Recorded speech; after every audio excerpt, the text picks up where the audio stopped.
no outro software. Pronto.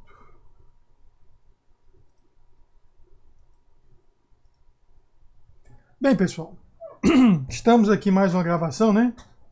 Do dia 27 de maio de 2020, né? Mais uma aula à distância da disciplina de compiladores, ok? Nós estamos falando de ambientes de execução, né? Eu acredito que na aula passada eu cheguei a falar aí dos ambientes de execução, ou ambientes de execução, né, em pilhas sem procedimentos locais, ok? Então nisso daí nós vimos que temos o ativador, que é justamente a função que está chamando a outra função, né? Esse ativador empilha os argumentos, né?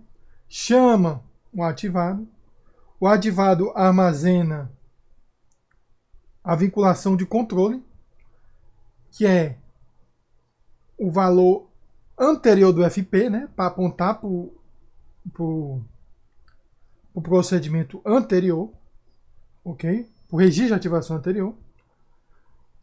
Empilha também o endereço de retorno, né? Aloca suas variáveis locais, atualiza o FP e atualiza o stack point, né? Isso daqui tá, como é que diz? Eu acredito que ainda a gente fala muito esses diagramas, certo? Eu acho que fica um pouco ainda abstrato, né? Todo mundo já fez algum programa em C e sabe como funciona, né?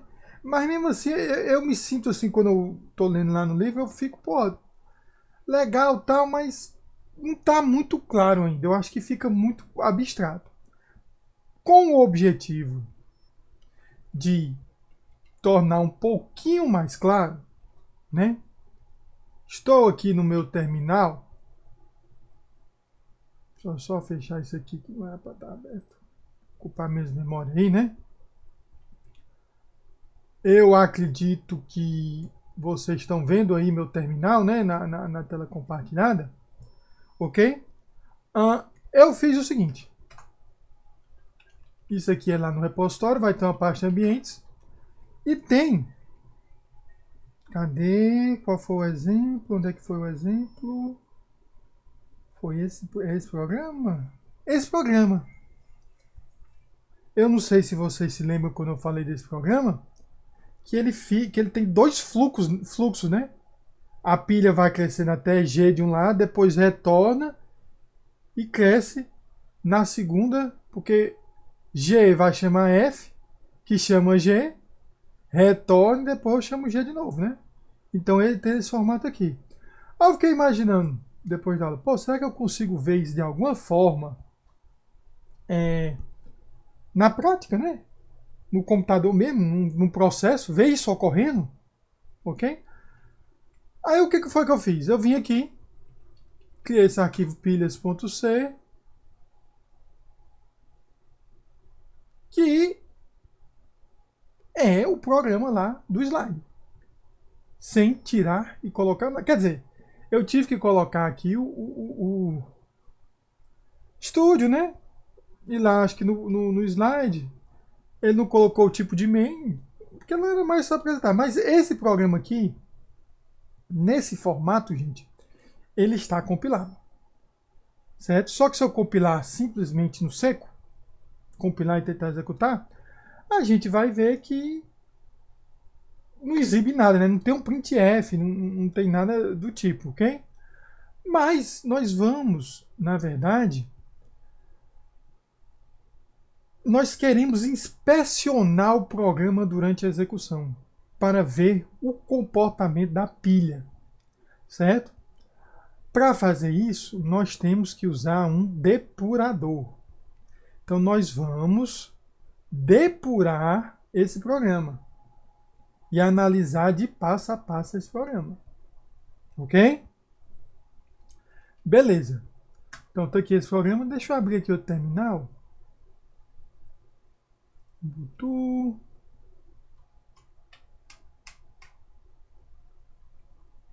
Deixa eu ver se tá do mesmo tamanho, né? Deixa eu pegar aqui a pasta. Opa. Se meu terminal tá lento por alguma razão desconhecida, eu vou vir aqui. Pronto, estou no mesmo terminal, né, em ambas as abas, ok? O que é que eu vou fazer? Eu vou compilar esse programa, certo? De uma maneira especial. Como assim, professor, de uma maneira especial? Olha, todo mundo sabe, pelo menos nesse nível, acredito que você fizer gcc pilhas.c, ele vai gerar um ponto .out, que esse ponto .out é o executável, ok? A questão é que aqui, eu vou botar até aqui para mostrar o código, não existe nenhum printf nesse código. Então, não ia só executar somente assim, vai gerar nada, né? O que é que eu vou habilitar? Eu vou passar uma opçãozinha "-g". Essa opção "-g" cria um executável que vai ser um pouco maior, mas ele vai ter umas marcas de depuração e vai permitir eu chamar outro programa para analisar passo a passo a execução desse meu programinha aqui das funçõezinhas, né, para demonstrar o funcionamento do ambiente de pilhas. Então, qual é o parâmetro? "-g". Se eu fizer "-g", compilou, tá ali o a.out, ok? Ele só é a mesma coisa, como é que diz? Alguns símbolos, alguma instrumentação do código para permitir esse código ser, como é que diz? Inspecionado por outro programa. Aí qual é esse outro programa? Olha, GCC, GNU Compiler Collection, né? Eu vou ter o GNU Debugger. GDB, né? É o depurador GNU. Esse depurador do GNU, ele é utilizado aí quando você usa o Eclipse para programar em C, ele é chamado por debaixo dos panos. Provavelmente lá o Visual Studio Code, se você estiver usando o Linux e tiver alguma tarefa lá de depuração, também chama esse cara por debaixo dos panos, ok? Então nós só vamos ver ele por linha de comando, mas ele é um troço utilizado aí, como é que diz? Por várias ideias, ok? E lembrando sempre, qual é o nosso objetivo aqui? Nós queremos, como é que é? Inspecionar o conteúdo da pilha de execução, para ver se de alguma forma se assemelha a essa estrutura aqui que nós estamos estudando. Ok? É isso que eu quero ver. Ok? Tudo bem? Então, GDB, qual o nome do executável? A.out. Tudo bem? Eu vou só limpar a tela antes.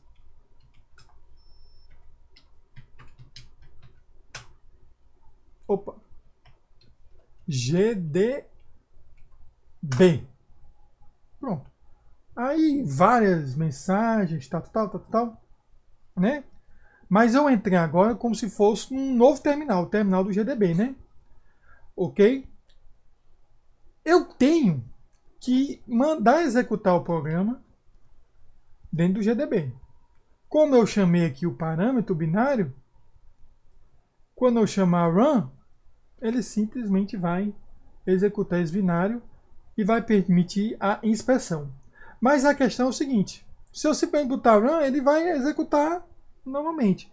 Eu tenho que informar para o depurador quais são os pontos do código que eu quero inspecionar o programa. Certo? Eu tenho que informar para o depurador onde é que ele faz uma pausa. Né? Um break. Né? Não é dançar o break, é fazer uma pausa. E onde é que eu tenho que dizer o break? Eu tenho que dizer qual é a linha do programa que eu quero que ele dê um break. certo? Aqui no meu programa, onde é que seria interessante nós pararmos para poder inspecionar a pilha, certo? Ora, eu acredito que a linha onde tiver chamada de função, né? Então, eu posso ter um breakpoint. Aqui não é uma chamada, aqui é um protótipo, né? Mas aqui é uma chamada. Então é bom que ele pare antes de executar a 9, para a gente ter uma noção de como é que está a pilha. 16 é outra chamada. 18 e 23. Então eu tenho que dizer para o programa, pare em cada um desses momentos. Certo? Óbvio que apesar de eu dizer 9 primeiro, ele vai parar primeiro aqui, né? Porque aqui a execução começa também. Mas não tem problema. Eu boto break 9. Certo? Aí ele diz, coloquei um breakpoint numa posição lá binária e tal. Break 16 e 18. 16, 18 e break 20.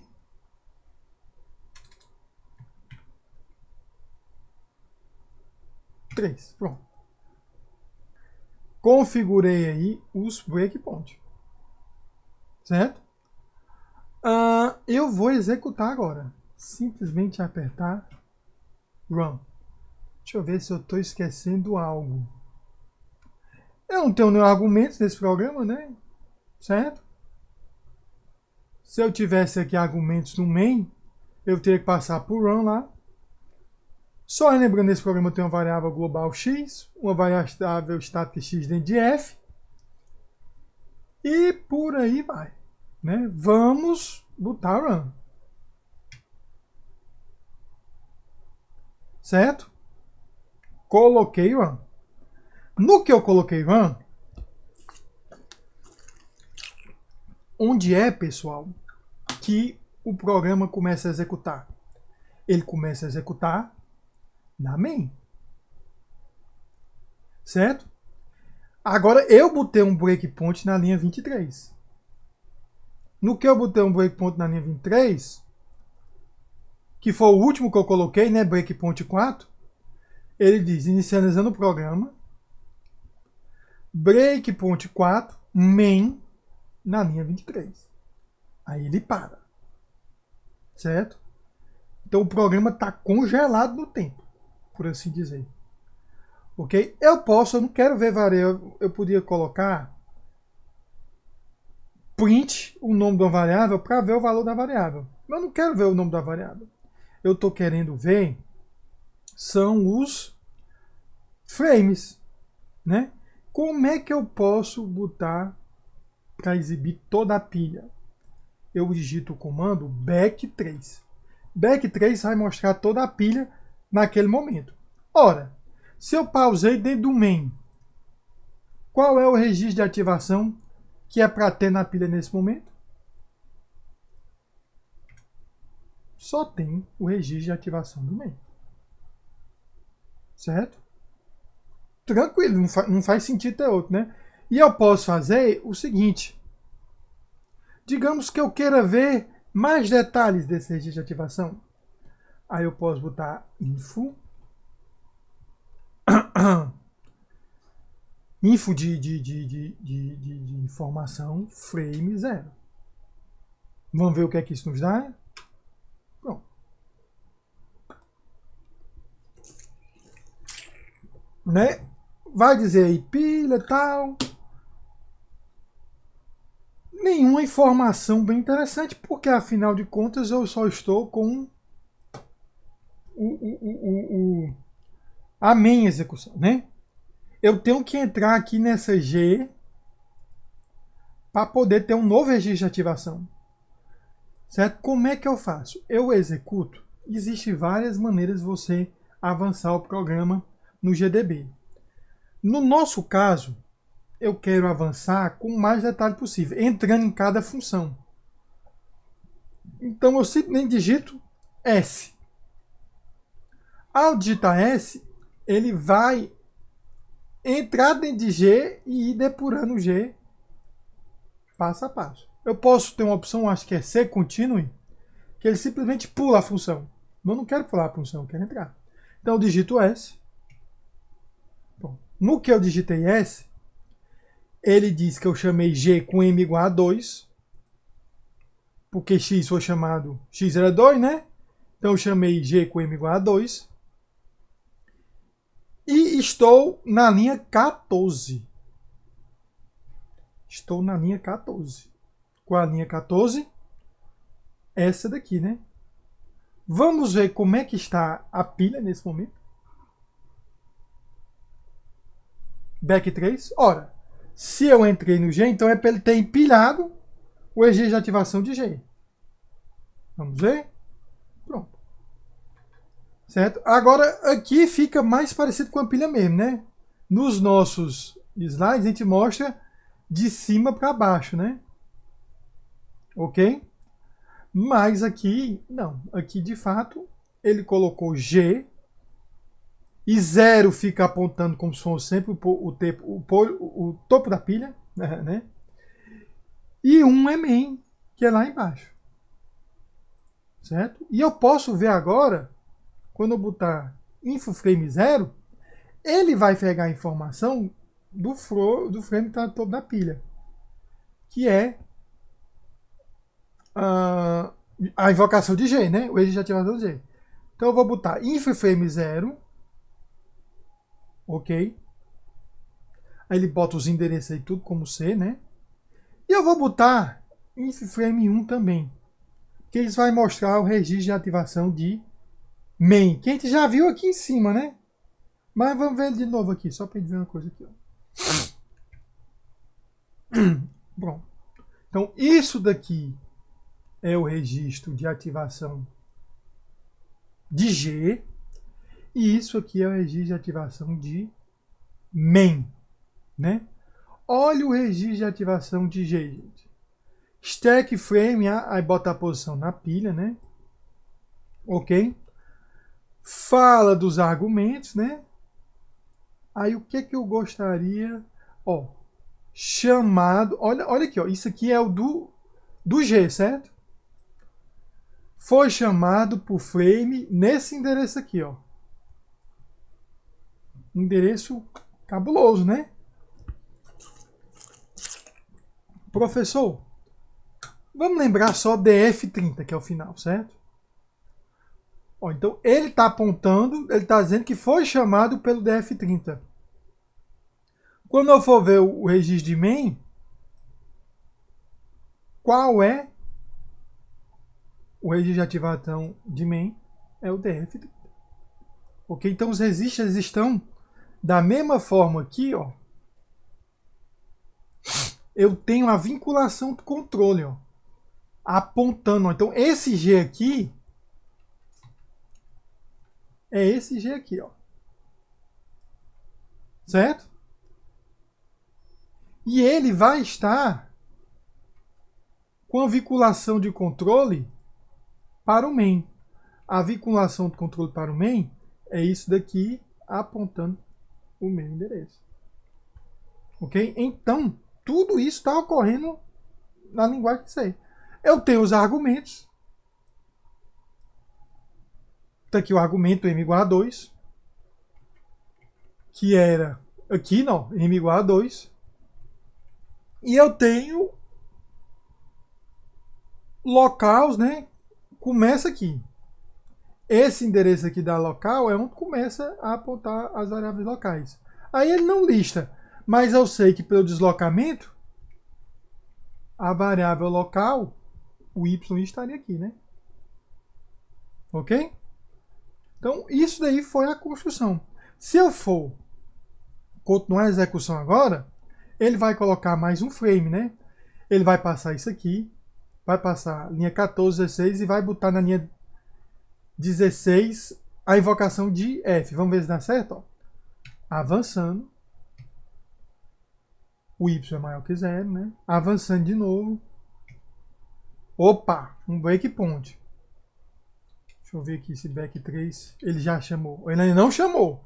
Tá em G. Vou entrar na função S.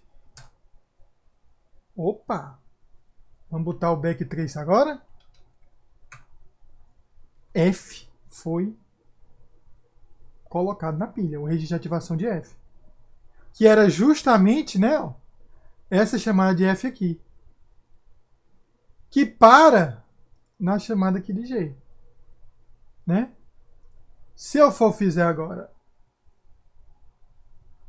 info frame 0, que é o registro de ativação de F, if frame 1, que é o de G, e if frame 2, que é o de main, se você prestar atenção, ó, o registro de 0, ou de F, aponta para o endereço F20, que é o registro de ativação de G, que aponta para F30, que é o registro de ativação de main. Então, toda essa ligação aqui, né, ó, tá sendo feita. Ok? E eu vou até o máximo, que seria para outra ativação de G, né? Vou botar um S. Entrou dentro de G. Back 3. Tá aí. Esse cenário aí, você vê 4 registros de ativações na pilha, equivale a esse cenário aqui que a gente mostrou. Ok? Então, só esse exemplo aí foi para demonstrar, gente, que a gente... Isso, de fato, quem estava vendo lá nos slides, na teoria no livro, ocorre praticamente igual aqui num processo em C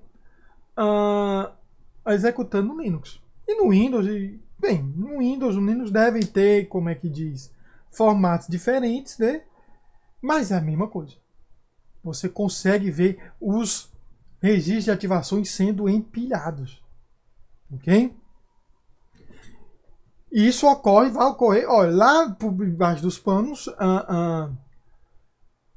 todo programa vai se comportar meio como um binário mesmo. Aqui nós estamos fazendo em C. Eu não sei se o GDB tem suporte a outras linguagens. Né? Mas enfim, você entende que, querendo ou não, vai ser levado para a linguagem de montagem. Né? E você vai conseguir ver essa pilha crescendo e diminuindo aí. Se eu for continuar, ele vai retornar, né? Deixa eu ver aqui. Ó, vai terminar, que 20 é o fecha parênteses. Deixa eu ver se já mudou. Já retornou para F, né? Ó. E aí ele vai crescendo e vai percorrendo e mostrando toda essa árvore aí. Tudo bem? Então eu espero que com isso vocês notem que de fato isso está ocorrendo no programa. Você ter o entendimento disso aqui é muito vantajoso para que você tenha um entendimento de como funciona um processo no sistema Linux ou no sistema Windows. Isso também ocorre no sistema Windows de outras maneiras. Tem outros depuradores, deve ter o depurador da Microsoft. Se for lá no Visual Studio, deve ter uma visualização até mais elegante e tal, tudo. Mas também no Linux, se você botar o Eclipse ou outra IDE, deve dar para ver isso de uma maneira visual também. Ok? Mostrei aqui da maneira mais simples, até porque o objetivo não é um curso de GDB. É só mostrar que, de fato, o que nós estamos aprendendo ocorre na prática. Isso ocorre na prática, né? Continuando o conteúdo, gente, nós mostramos todos esses exemplos, né? Vimos a questão do acesso aos nomes, ok? Que são os deslocamentos. Esses deslocamentos são calculados pelo compilador e colocados na tabela, ok? Adiantando aqui, né? Vimos a questão Bem, quando você coloca um vetorzinho, você também tem que fazer o cálculo, né, das posições que ocupa. Eu acho que eu mostrei passo a passo como fazer o cálculo aqui dessa tabela, né? A sequência de ativação, tá já no final da aula, né? Vamos falar um pouquinho novo nela, que é bom que não só revise, né? Eu achei que acabou ficando um pouco, como é que diz, atropelado, né? Vamos ver aqui a sequência de ativação. Vamos ler de item em item novo. Lembrando, o que é sequência de ativação?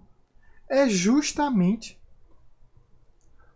a construção de um novo registro de ativação na pilha para representar uma nova invocação de procedimento. Certo? Primeira coisa que é feita. Olha só. Cálculo dos argumentos, né? Porque nós vimos na figura que os argumentos ficam no começo do registro de ativação. Ok? Então, calcula os argumentos e os armazene nas posições corretas no novo registro de ativação do procedimento. É o equivalente a colocar os argumentos na pilha, né? Aqui esse cara recebe X e C, né? Coloca o argumento na pilha, certo? Depois que eu coloco o argumento na pilha, gente, eu tenho que colocar um ponteiro que aponte para o registro de ativação anterior. Atualmente, na arquitetura, durante a execução, durante a ativação, quem tem o ponteiro do registro de ativação corrente? O registrador FP. Então, o próximo passo é empilhar, armazenar, colocar na pilha o FP. Certo? Esse FP, ele é como se fosse a vinculação do controle. Certo? Ok? Então, eu peguei o endereço do registro antigo, que está em FP, e coloquei na pilha. Nesse momento, até esse passo 2, eu tenho essa seguinte construção na pilha. Argumentos, o endereço, o valor de FP. Ok? Aí, o que é que eu vou fazer? Modifico o FP para que ele aponte para o começo do novo registro de ativação. Certo? Olha só. Ele vai passar a apontar, eu atualizo o FP, né? Para apontar um novo registro de ativação. Ok? O valor antigo do FP já está guardado, né? Aqui. Certo? Em seguida, eu coloco o endereço de retorno do código. Certo? E efetuo um salto para o código do procedimento ativado. Certo? Óbvio que aí o procedimento ativado, quando ele surge, o que é que ele faz? Vai colocando logo em seguida suas variáveis locais. Que aqui no caso desse procedimento, seriam essas variáveis locais. Opa! É a vitória. Pronto. Ok? Então, gente, é assim que você constrói o registro de ativação. Né? Eu acredito que vocês conseguem ver isso sendo construído agora. E vão ter atividades que vão pedir justamente para você construir. Vai dar o código, vai dar as funções e pede para você construir o registro de ativação. Você obedecendo essas regras, você vai conseguir. Lembrando que toda vez que algo é adicionado na pilha, o stack pointer é incrementado para a última posição da pilha. Certo? Essa é a sequência de ativação. Quando eu finalizo o programa, certo? O que é que eu vou fazer para finalizar o programa? Eu copio o frame pointer no stack pointer. Então, no isso eu desaloco as variáveis locais. Eu carrego o que eu tinha guardado, que era o FP antigo, que é a vinculação do controle, é carregado no FP. Eu dou um salto para o endereço de retorno e eu altero o SP para retirar da pilha os argumentos. Então, simplesmente, eu construí colocando argumento, colocando o valor antigo do FP, colocando endereço de retorno e colocando variáveis locais. Quando eu finalizo, eu vou simplesmente retirando essas coisas. Ok? Quem faz a maior parte da sequência de ativação é o procedimento que está invocando. Quem faz a maior parte do procedimento ou da sequência de encerramento é o procedimento que está finalizando. Então, num código lá binário de montagem gerado pelo compilador para um procedimento, tem lá sempre um código que é meio que recotado, copiado, que é a sequência de ativação e, dentro do procedimento, a sequência de encerramento do procedimento. Ok? Eu estou imaginando se seria possível ver isso em Assembly, né? Aqui nesse meu programa aqui. Deixa eu ver aqui agora. Vamos matar esse programa. O out é um bináriozão que a gente não tem como entender. Existe, será, uma maneira de gerar o código de montagem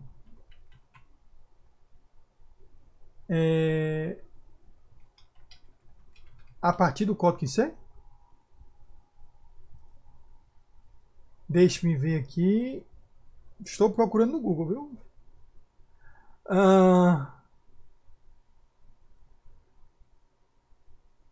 Eu me lembro que tinha uma... é o -S maiúsculo. Vamos ver aqui. Qual é o nome do programa? Pilhas. Ele gerou um pilhas.s, né? Eu tenho eu tenho 3 funções. Vamos ver. Eu não tinha testado isso, viu, gente? Vamos ver se os pilhas.s. Não dá para entender, não, né? Quer dizer, olha só. Tem umas macro aqui. Start proc, né? Deixa eu ver se... Olha, isso vai se repetindo, né? Tem um start proc aqui. Um start proc aqui, né? Certo. E outro start proc.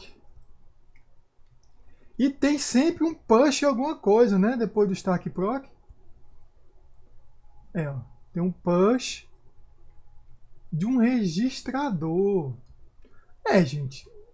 Nós não vamos estudar sempre, mas você percebe que o compilador ele gera sim. E chama também um endproc, né? No final de cada retorno e endproc. Então existe um procedimentozinho em assembly que vai executar tanto essa cálculo aqui de sequência de ativação quanto o encerramento, né? Aqui ele faz isso para a arquitetura x86, né? Eu não acredito que nós vamos conseguir entender isso aqui agora. Isso foi gerado por máquina, ok? Mas só o fato de você notar que tem um start proc é o início da sequência de ativação, ok? Então, visto isso aí, eu tentei de alguma forma tornar mais concreto para vocês, mas eu acredito que isso vai ficar mais concreto mesmo quando for botar a mão na massa e fazer a atividade. Pegar um exemplo e começar a fazer, né? Mas olha só, né? Aqui ele mostra novamente o último registro de ativação de G, né? Novamente colocou, né, os parâmetros, colocou o valor de FP antigo, que é justamente apontando para o registro de ativação anterior, colocou o endereço de retorno do código, certo? Isso aqui foi o ativador. E depois G ativado, coloca suas variáveis locais, né? Para finalizar, é a mesma coisa. Atualiza o FP com esse valor aqui, né? Pulo dou um jump para esse endereço de retorno e atualizo o stack point para apontar para aqui agora.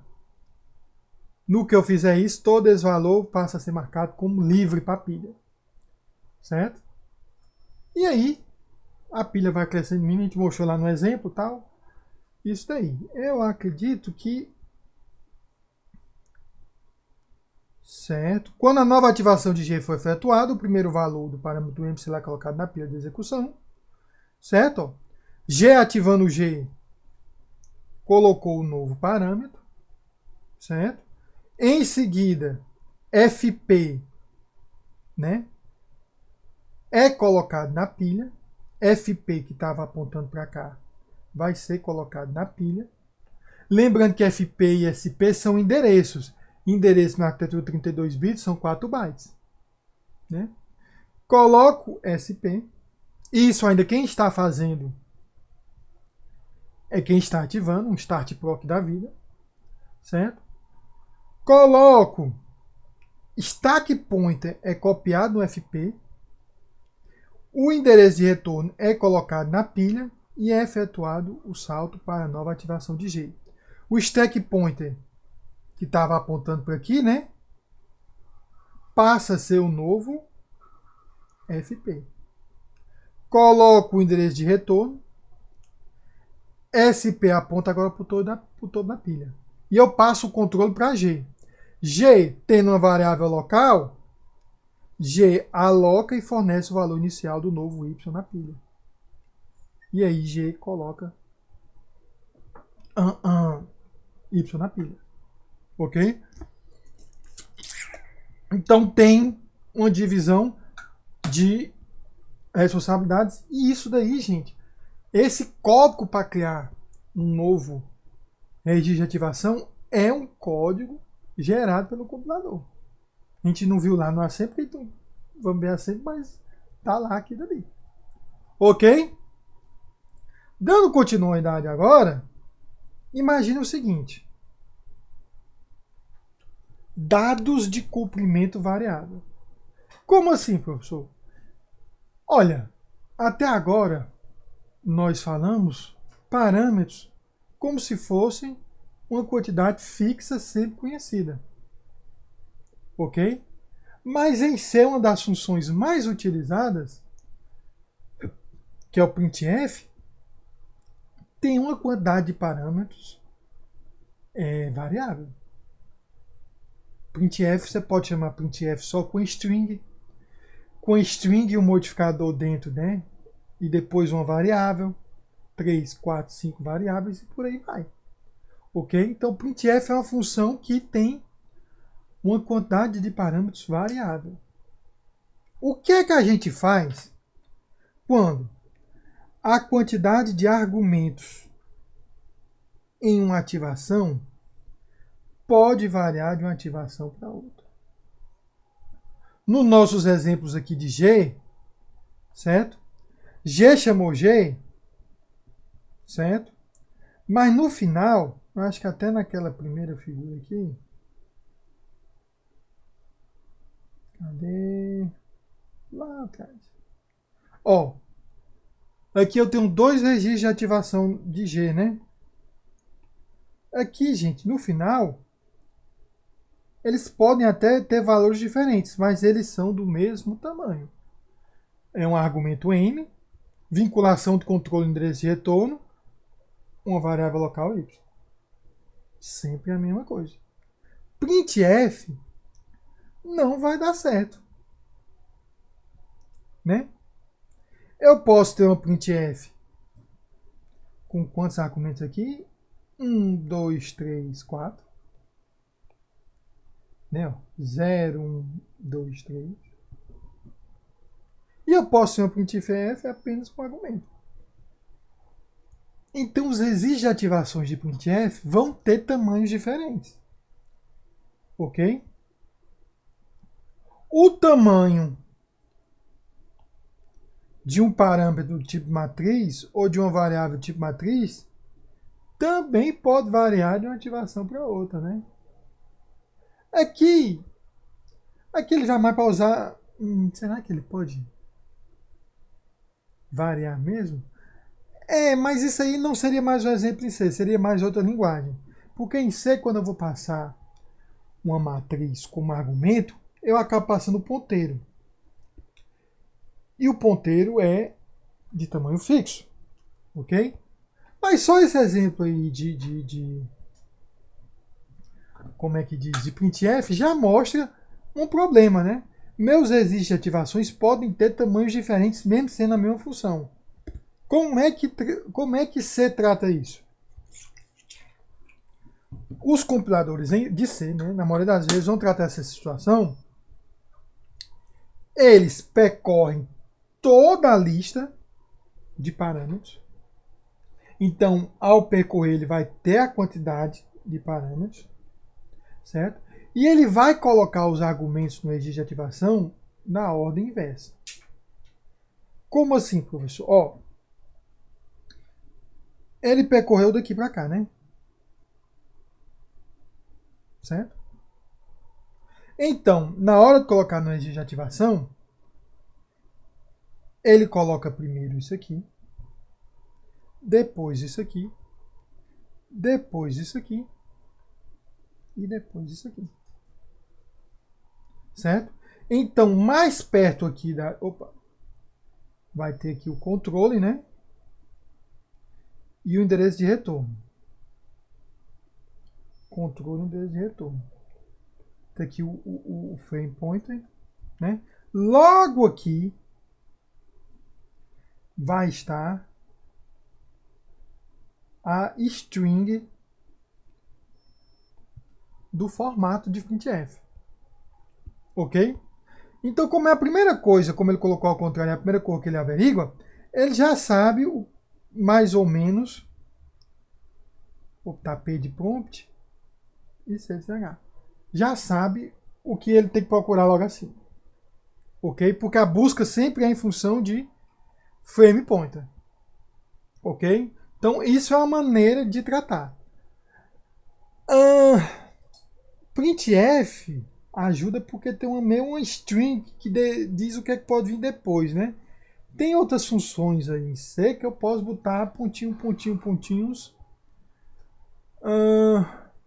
e botar um número variável. Mas mesmo assim, o fato dele colocar como inverso significa que ele já leu tudo, né?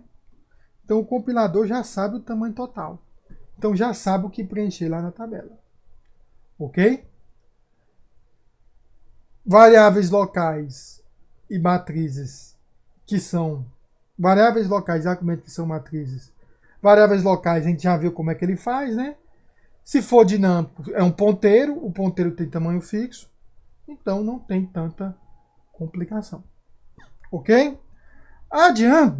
Adelante, certo? Eu gostaria que vocês considerassem a seguinte expressão dentro de uma função C. Certo? Essa expressão é o quê? xi I mais j vezes I sobre k mais fj. Ok? Digamos que está dentro de uma função g. Certo? E a função g vai calcular isso aí. Para poder calcular isso aí, a função g ela tem que invocar f. Certo? Se ela tem que invocar f, digamos que vai estar aqui o registro de g na pilha, né? Eu vou ter que colocar um registro de f aqui embaixo. Né? Apontando até aqui, vinculação do controle, fp, tudo mais. Para poder calcular f de j. Né? Aí f vai ter aqui j, né? A mesma coisa, papapá. Certo? O problema é que antes de chegar em chamar f de j, eu tô com um valor, dois valores na verdade, y mais j e y sobre k, que foram calculados mas não foram atribuídos para nenhuma variável. Né? Ele foi executando a expressão nesse sentido, o código vai executando, calculou y mais j, vai multiplicar, então se calculou isso, tem que calcular isso. Para calcular isso aqui, começou calculando isso aqui, mas ele tem que parar a execução da função para chamar fj. Eu tenho dois valores temporários, né, que eu não sei. Eu não posso atribuir uma variável, porque eles não estão atribuídos a variáveis. Eles têm que ser guardados em algum canto. Certo? Tem que ser guardado em algum canto. E não só o valor de I mais J. Eu também tenho que guardar também, de certa forma, o endereço de S ou de XI, para quando F retornar, eu poder calcular a expressão e guardar em XI. Ok? Então, como uma função surge no meio de uma expressão, ela tem que ser ativada, tal, beleza, né? Mas os valores intermediários daquelas funções têm que ser guardados em algum canto, para quando a função retornar eu poder concluir a expressão, certo? O que é que eu faço? Eu vou colocar esses valores aqui na pilha, ó, antes do registro de F. Eu vou colocar y mais i aqui, y sobre k aqui. Teria colocado antes, eu esqueci aqui, o endereço de xi, né? Colocaria isso na pilha, isso não teria nome, né? Seria um valor temporário e tal, né? E quando f retornasse, eu teria lá na pilha exatamente os valores que faz parte da expressão do estar chamando f. Aí eu consigo calcular e, de fato, atualizar a posição de memória de x. Ok? Então, a pilha, gente, ela vai ter tudo que é local, mesmo que não sejam variáveis, eu vou colocando na pilha, o ativador vai colocando na pilha, né? Quando invoca a função, cria um novo registro de ativação, a nova função vai executar, vai ter um retorno, um valor de retorno.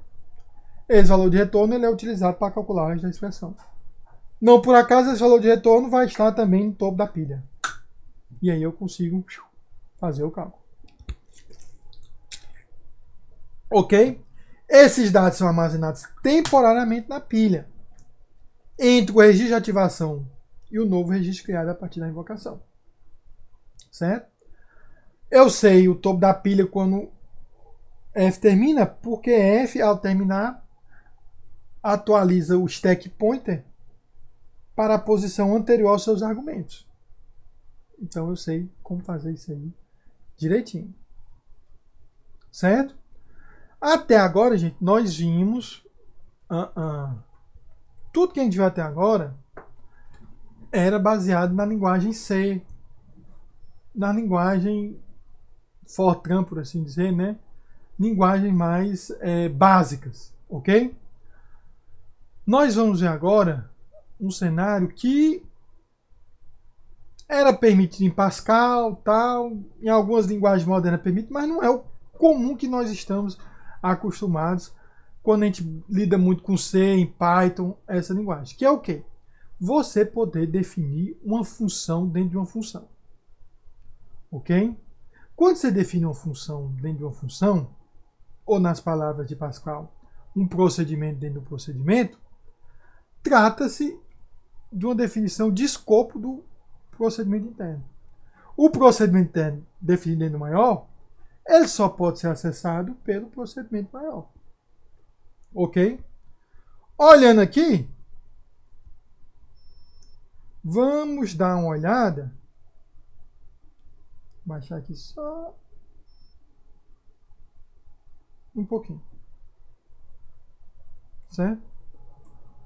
Isso é um exemplo em Pascal, que é uma linguagem que permite isso. Professor, é meio complicado, uma linguagem que é antiga. Mas gente, nós temos que tratar todas as possibilidades. Hoje isso não é muito comum em C. Mas se você pensar as funções lambdas em C++, e até mesmo JavaScript, que define funções internas passando como argumento, é parecido com isso aqui.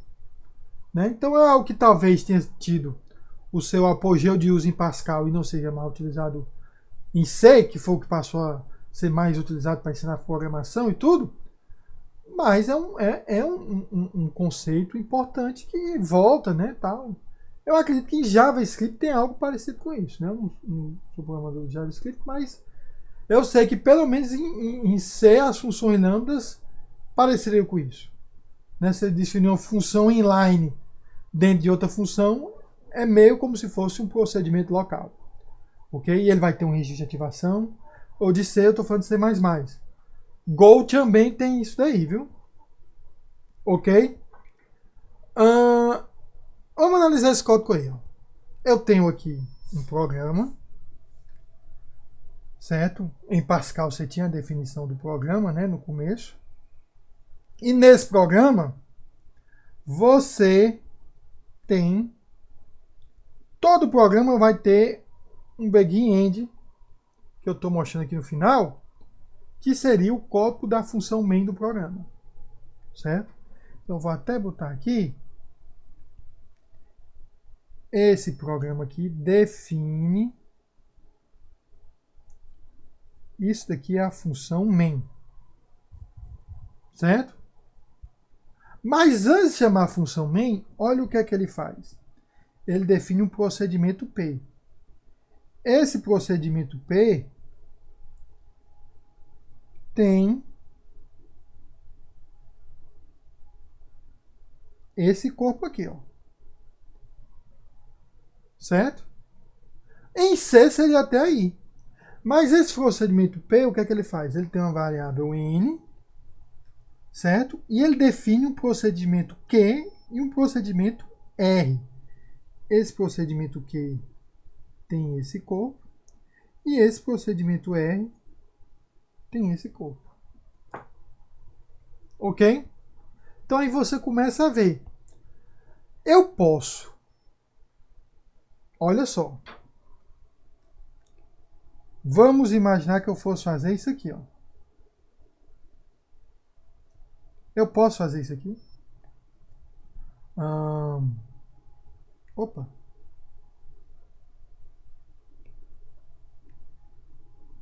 Eu estava tentando apagar, mas no visto não apaga não. Agora apaga. Apaguei o P.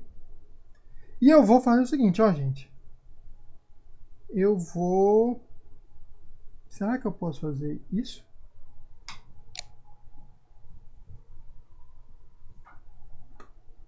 Observem.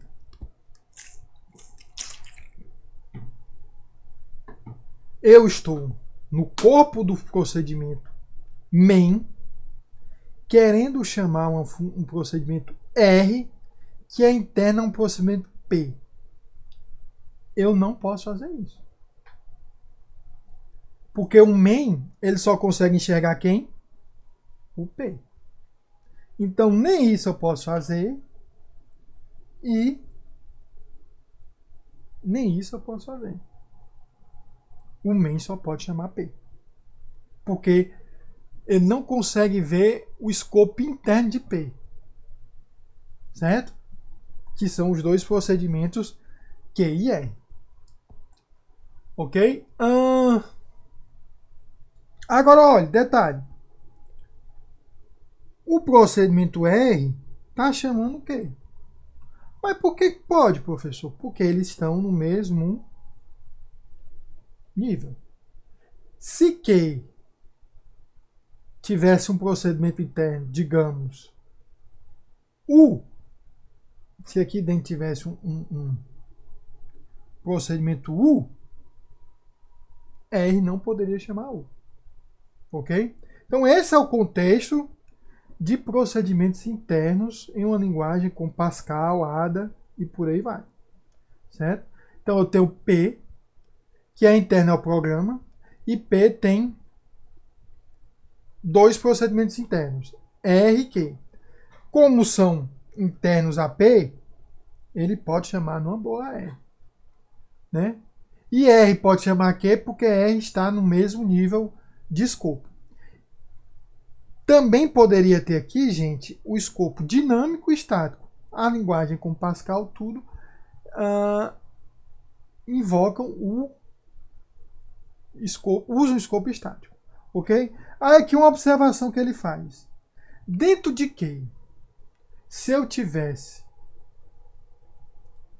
uma referência a N, onde é que seria, qual seria o N? Uma referência a N é agora não local e não global. Mas qual seria o N acessado? Dentro de quê? Se fosse dentro de quê? Se fosse dentro de quê? Se fosse escopo estático, seria esse N. Se fosse escopo ou escopo dinâmico, como Q está sendo chamado por R, seria esse N. Ok? A gente falou no capítulo passado da questão de escopo. O problema é, eu em Q tenho que saber qual o N que eu estou referenciando. Certo? A ordem de invocação vai ser main, né? Main chama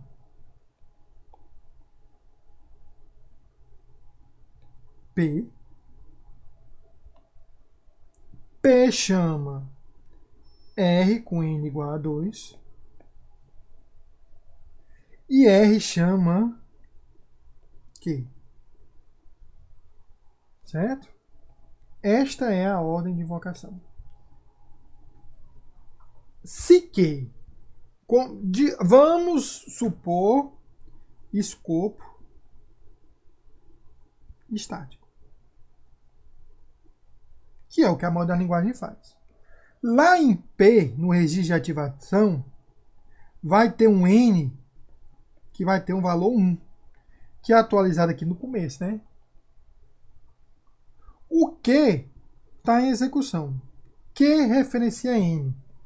Se ele simplesmente for voltando a pilha em busca de uma variável N, ele vai encontrar o N igual a 2. Só que como eu estou usando escopo estático, eu quero encontrar o N igual a 1. Mas a vinculação, ela está apontando assim, né? Ó.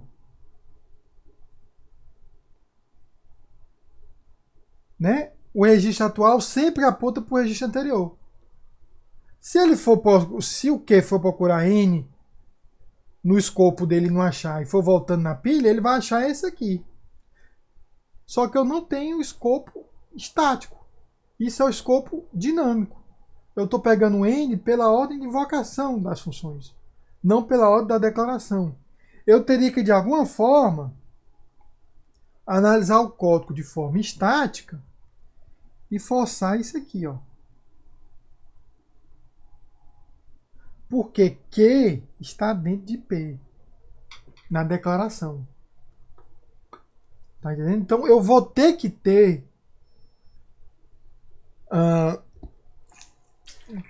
uma vinculação de controle que me representa o comportamento dinâmico, que é a ordem de invocação das funções. E eu vou ter que ter uma vinculação de escopo estático, que é um comportamento estático que o compilador constrói analisando a declaração estática lá dos procedimentos. Ok? Então é isso que eu tenho que fazer. Complica minha pilha. Minha pilha aí, eu vou ter 2 tipos de ponteiro agora na minha pilha. Né? Mas, certo? Vendo em termos de construção que eu quis construir aqui, usando aquela notação dos retângulozinhos, é isso aqui, né? Como eu disse para vocês, as vinculações de controle só apontam para os registros anteriores de acordo com a ordem de execução né, dinâmica. Eu tenho um registro de main, vou exigir a primeira versão de P, de Q, ou de R de Q. Eu não tenho aqui, até meu nível de conhecimento atual, nenhuma maneira de representar que Q, na verdade, está declarado dentro de P.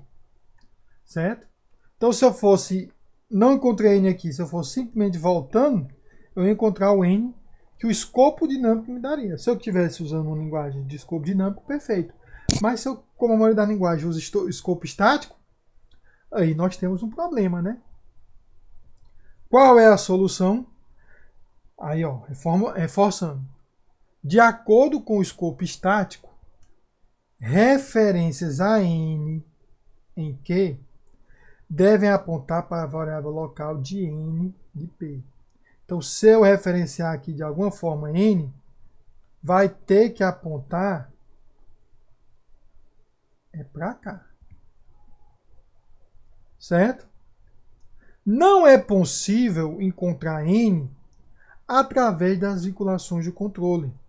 Porque se eu for retornando por aqui, eu vou acabar encontrando um N que não é o N que eu quero. Seria um N que o escopo dinâmico me daria.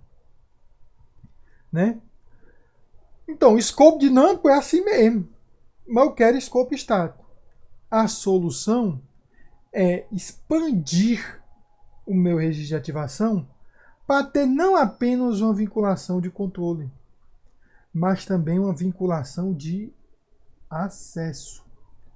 Essa vinculação de acesso vai me representar o quê? Vai me representar a declaração, o alinhamento entre os procedimentos na declaração do código, me permitindo ter o escopo estático. Ok? Nisso daí, olha como é que ficaria agora.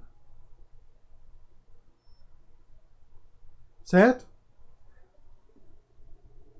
Desse lado aqui, a mesma coisa, vinculação de controle apontando para os frames na ordem que foram invocados. Mas eu configurar a vinculação de acesso para apontar não para o frame anterior na invocação, mas para o frame anterior do procedimento no qual eu fui declarado. Veja que tanto R quanto Q, R e Q, não foram declarados dentro de P? Então, meu vinculação de acesso vai apontar, ó, isso aqui está aqui. Qual é o registro anterior do meu par estático? Qual é o frame anterior do meu par estático? É esse aqui. Então, aponto para cá. Da mesma cor para cá. Então, quando eu procurar uma variável que não ocorrer aqui, eu vou fazer cálculos, a tabela vai ter deslocamentos, não em função da vinculação de controle, mas em função da vinculação de acesso. Ok? Aí, nesse caso, a tabela para N aqui, certo? Ela vai ter esse ponteiro menos 4 e menos 4.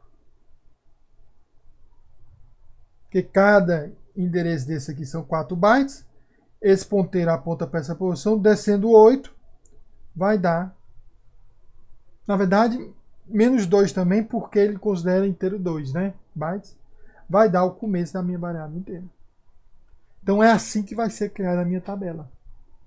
Certo? Mais um exemplo. Vamos ver esse exemplo aqui. Como é que é esse exemplo aqui agora? Deixa eu ver aqui. Programa Chain. Qual é o procedimento main desse programa Chain? Vamos botar aqui. É esse procedimento aqui. Ó. Chamando P. Dentro do programa Chain, eu vou ter o procedimento P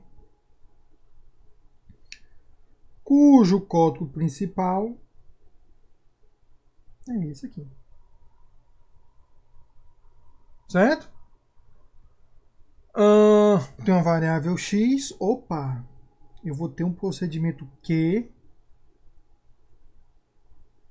cujo código principal é esse aqui.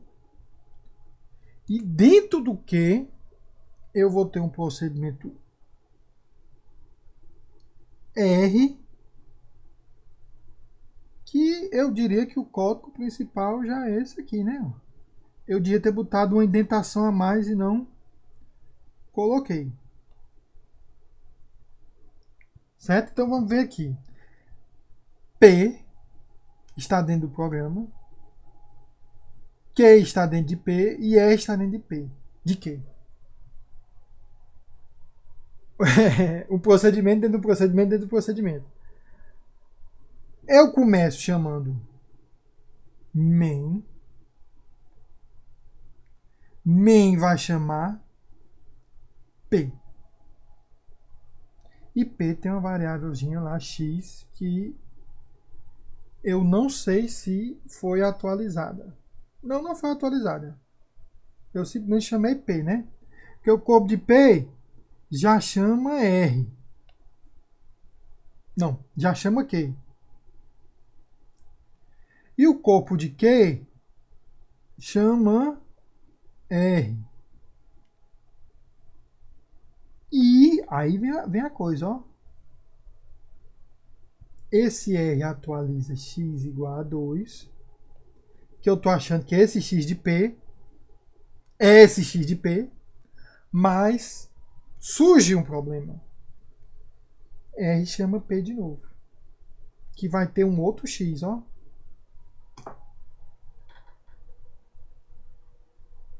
E aí? E aí? P vai chamar um Q. Estou botando aqui do lado pelo cara. E um Q vai chamar um R. E esse R vai fazer x igual a 2. Só que esse x aqui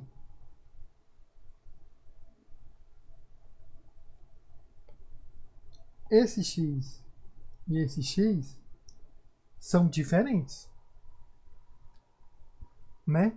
Eu vou ter um primeiro registro de ativação de P e um segundo registro de ativação de P.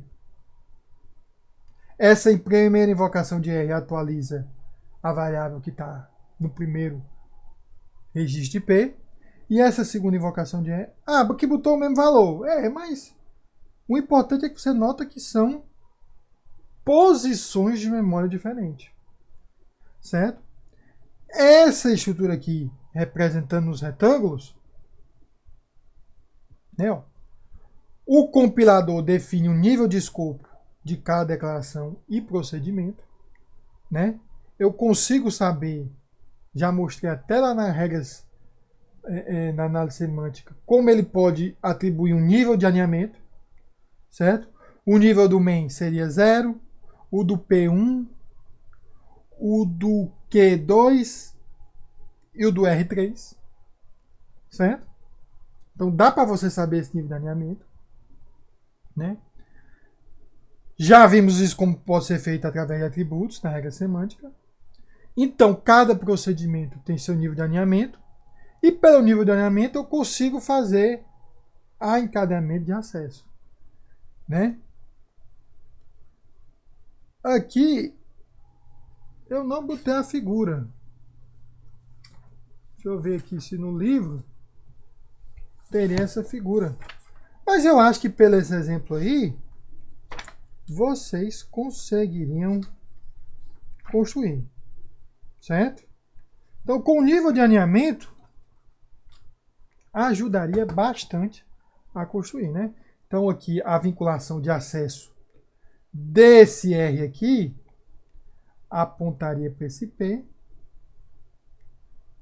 né? A vinculação de acesso desse R apontaria para esse P, a de do Q também para o P, e a do Q também para o P. Agora, a vinculação de acesso. A vinculação de controle. Aí, de fato, seria nesse tipo aqui. Ó. Né? Todo mundo interconectado imediatamente ao anterior. Ok? Então, é assim que eu lido com procedimentos alinhados. Eu tenho que colocar um novo campo no meu registro de ativação, que é o vinculação de acesso, e eu posso usar o número de escopo para o número de alinhamento para poder calcular isso aí. Ok? Existe ainda mais uma complicaçãozinha ainda em algumas linguagens extremamente dinâmicas. Como assim, professor? Isso, com certeza, isso aqui é utilizado hoje em dia. Isso é a base de linguagem funcional, né? C também suporta de alguma forma, meio arcaico, porque tem que passar um ponteiro, mas suporta, que é eu chamar uma função passando como parâmetro outra função. Lembre-se que, por exemplo, implementações de Quicksort, procurei, para vocês quiserem um exemplo, procurei na internet implementação Quicksort genérico, né? Você passa por Quicksort uma função de comparação. Digamos que você quer usar Quicksort para fazer ordenação de números. Aí beleza. Você já sabe que tem um operador embutido na linguagem menor, maior ou igual. Mas se forem ordenação de estruturas, que tem campos arbitrários, e que você, na lógica do seu programa, define uma estrutura menor do que a outra, como, sei lá, idade. Certo? Idade do aluno. Ok? Você tem que fornecer uma funçãozinha que compara duas datas, que é a de nascimento. Por assim dizer, né? Então, em algumas linguagens, procedimentos podem ser passados com parâmetros. Ora, se eu passei o procedimento com parâmetro, e lá dentro de um procedimento eu chamo o outro com parâmetro, eu vou ter que criar o registro de ativação do procedimento interno que eu estou invocando, né? A vinculação de acesso tem que ser computada anteriormente e passada junto com o ponteiro para o código.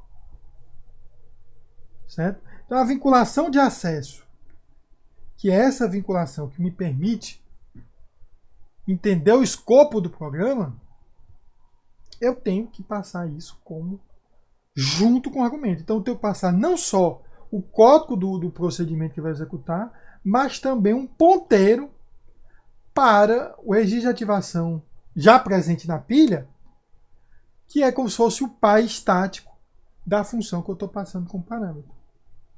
Ok? Essa operação é chamada do fechamento.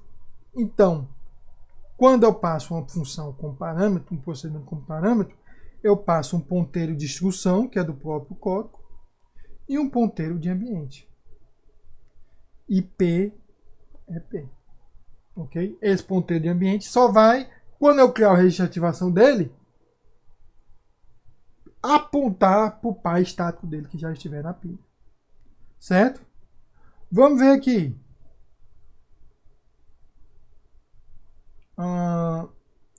Esse exemplo aqui, deixa eu ver se cabe aqui, baixar só um pouquinho aqui. Eu acho que já coube, né? Ok? Vamos ver aqui. Programa.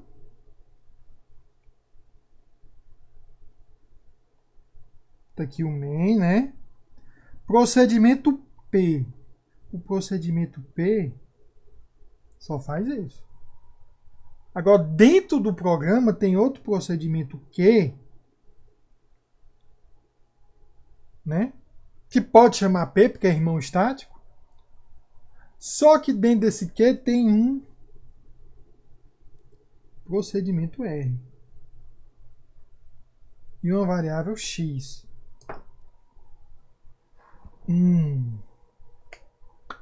Problemático, hein?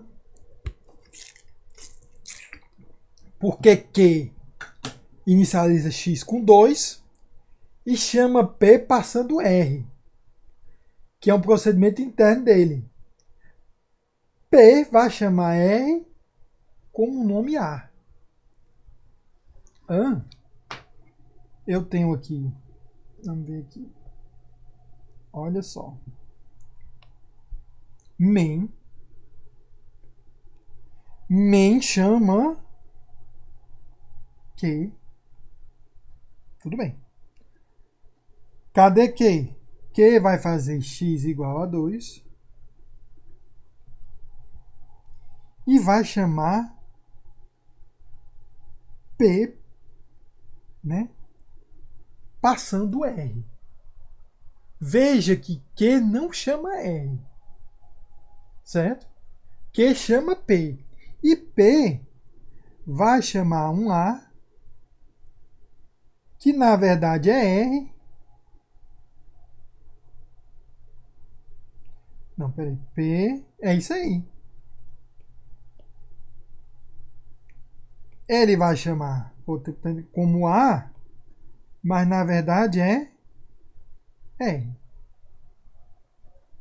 Ok? Main, deixa eu ver aqui certo. Main chama Q. Q chama P. E P chama A, que na verdade é R. E vai imprimir X. Né? Ok. O problema é que esse A, que na verdade é R, está usando X. E X não está presente no escopo de P, né? X está presente no escopo de Q, que é mais interno. Então eu teria que ter uma vinculação aqui, né?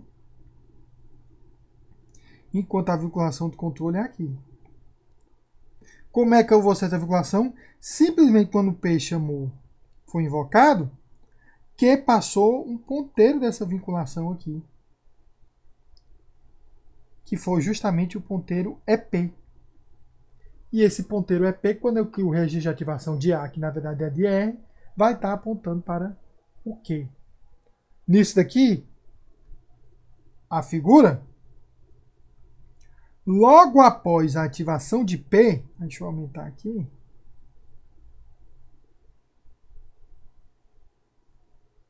né? Lembrando que main chama Q, que chama P, certo? Então, main, está lá o registro de ativação de main, certo? Eu tenho a vinculação de controle e o endereço de retorno, certo? Quando eu passei R como argumento para P, eu passei, lembrando então, A passa a ser um argumento, A passa a ter esses dois valores, IPR e EP. E aqui tudo bem, a vinculação de controle e o endereço de retorno estão corretos. Então, logo após a invocação, ativação de P, P vai ter dentro de si um argumento A, que é uma função, em que eu aponto para o código do começo da função IP, e eu aponto para o ambiente estático, de escopo estático da função em EP. P vai invocar esse A. Então ele vai ter que criar um registro de ativação para esse A. Certo? Que é esse registro de ativação aqui. Ele vai usar esse EP para estabelecer a vinculação de acesso. E apontar para cá. A vinculação do controle continua apontando para o anterior. Ok? E aí é criado um novo registro de ativação. Certo? Então, imagine o seguinte. Um procedimento passado com parâmetro é como se fosse uma variável que contém dois endereços. Uma dupla de ponteiros. Um para o código e outro para o ambiente de definição. Ok? Isso daí é utilizado à torta direita. Função como objeto é linguagem funcional. Quem fez linguagem funcional fez Haskell, sabe que isso aí é utilizado à torta direita. Ok? Nós vamos deixar o tratamento de memória dinâmica para a próxima aula. Ok? Mas, até agora, nós vimos toda a questão de pilha. que é justamente a gerência dos procedimentos durante a execução, a invocação de procedimentos e funções, e como o compilador vai poder calcular os deslocamentos dos argumentos das variáveis para poder criar a tabela de símbolos de maneira adequada. E também gerar código para tanto ativar o procedimento como removê-lo da memória. Ok? Isso daí eu acho que fica um pouco abstrato, mas eu acredito que dando uma leitura no material do livro vocês vão entender um pouco melhor, e quando principalmente exercitando as atividades. Que mesmo sem ter finalizado, eu vou começar a dar uma olhada nessas atividades. Mas basicamente, gente, os problemas são construir. Olha, eu vou dar o código e digo, olha, construa os registros de ativação na pilha até determinado ponto, mostrando a vinculação de acesso, controle, localização dos argumentos e dos parâmetros. Esse capítulo, os exercícios são basicamente isso aí. Ok? Mas semana que vem nós terminamos ele e damos aí. Ok? Talvez eu já coloque. Tem várias atividades do capítulo anterior, mas eu já vou dar uma olhada para botar a atividade nesse novo capítulo. Ok? Finalizamos aqui a nossa gravação.